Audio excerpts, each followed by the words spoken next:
Hola, ¿qué tal? ¿Cómo están? Pues en este video nos toca exponer ahora los orígenes y clasificación de los géneros literarios.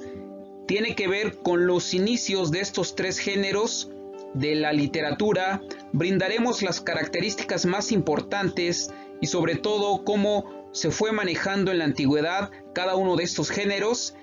Y además de ello brindaremos los ejemplos de autores que cultivaron en cada uno de estos géneros. Bien, pues vamos a iniciar entonces con la exposición. Sean bienvenidos.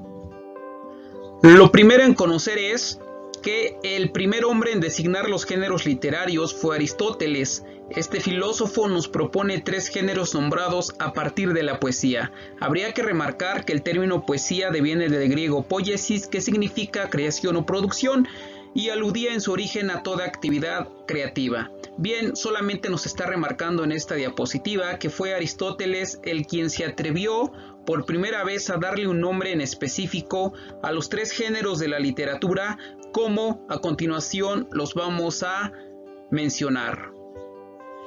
Las tres categorías que nos propone Aristóteles son poesía épica, poesía lírica y poesía dramática. Cada una de estas tiene sus propias características y sus maneras en cómo se presenta y sobre todo cómo fue manejado desde la antigüedad. Entonces vamos a iniciar con cada una de estas.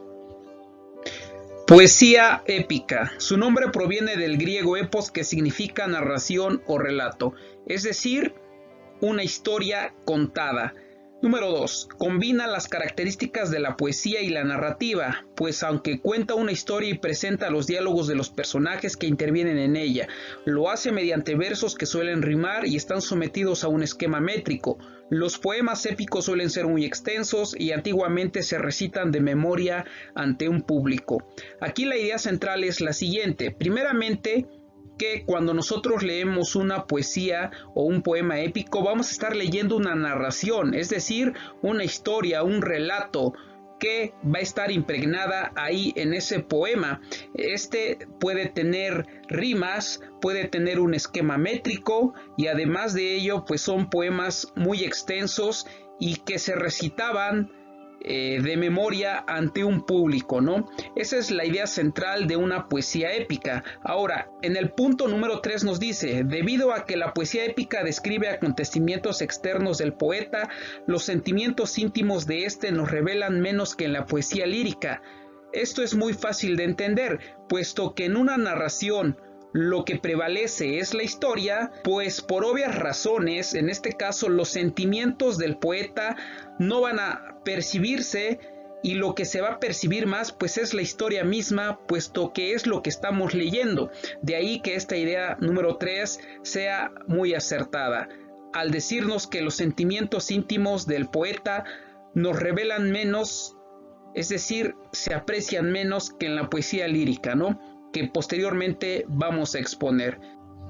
Número 4. Suele exaltar sentimientos de carácter colectivo, sobre todo los relacionados con la patria y la religión. Número 5. Presenta las hazañas de personajes legendarios o históricos, los cuales sirven como modelo para el resto de las personas.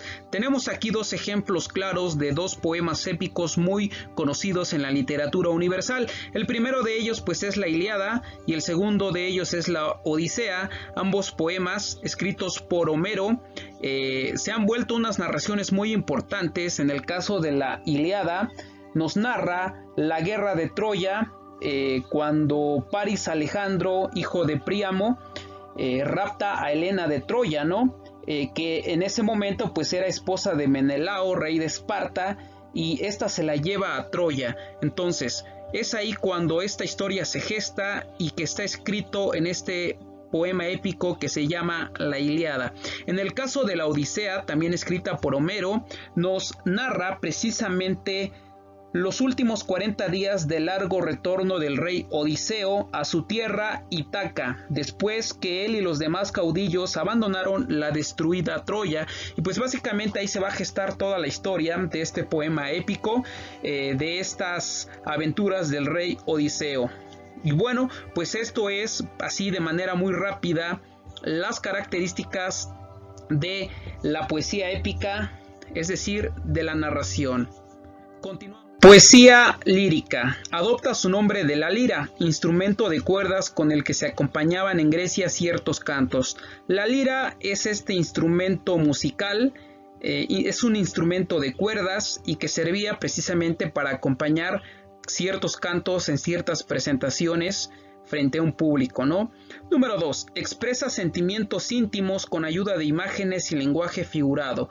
Aquí nos está diciendo que prácticamente en un poema lírico lo que va a florecer más son los sentimientos del poeta, lo que está sintiendo en el momento. Esto va acompañado de imágenes, de lenguaje figurado, es decir, de figuras retóricas que van a enriquecer el lenguaje, ¿no?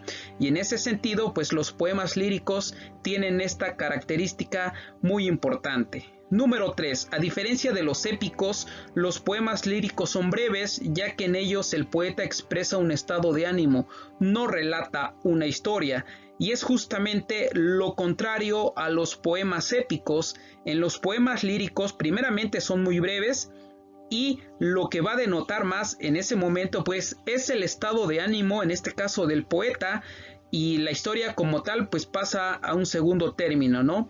Y la número 4 dice: aunque la poesía lírica puede adoptar la forma de poema en prosa, lo usual es que su estructura conste de versos rimados agrupados en estrofas que obedecen a un esquema métrico. Pues básicamente nos está diciendo que la poesía lírica va a estar escrita normalmente en versos.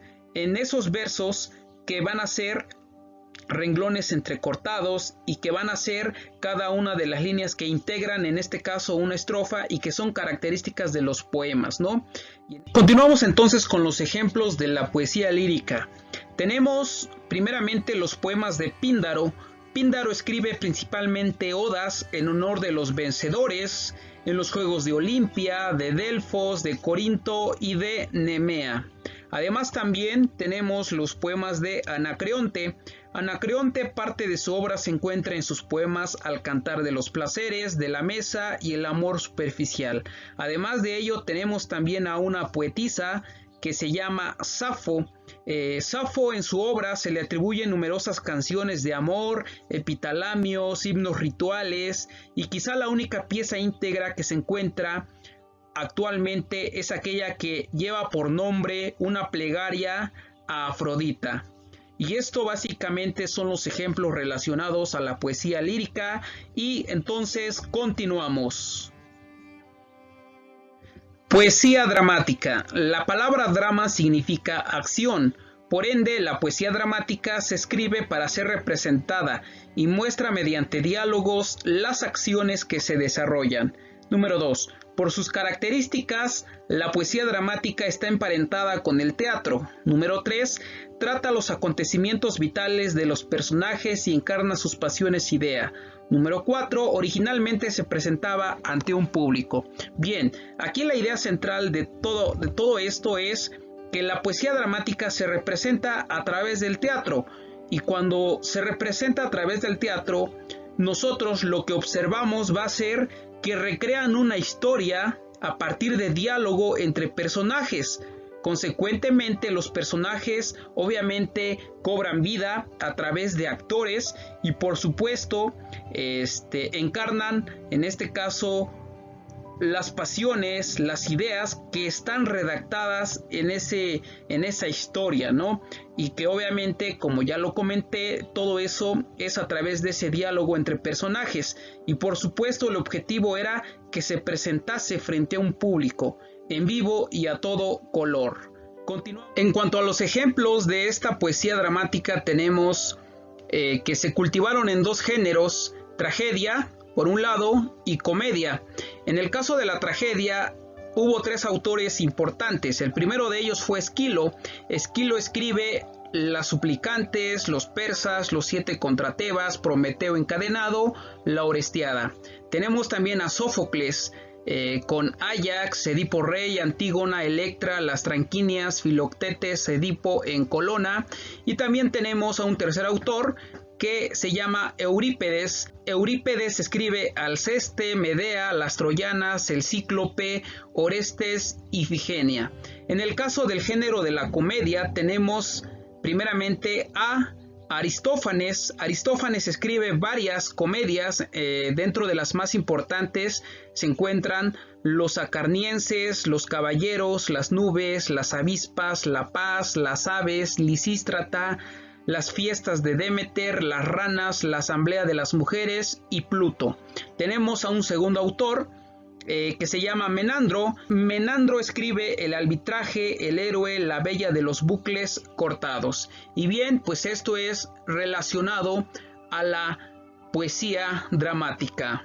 Con esto estamos terminando, esperando que haya sido clara la información relacionada a estos tres géneros de la literatura, que como bien ya se mencionó, se habla de poesía lírica, se habla de poesía épica y se habla de poesía dramática. Gracias y hasta la próxima. Saludos a todos.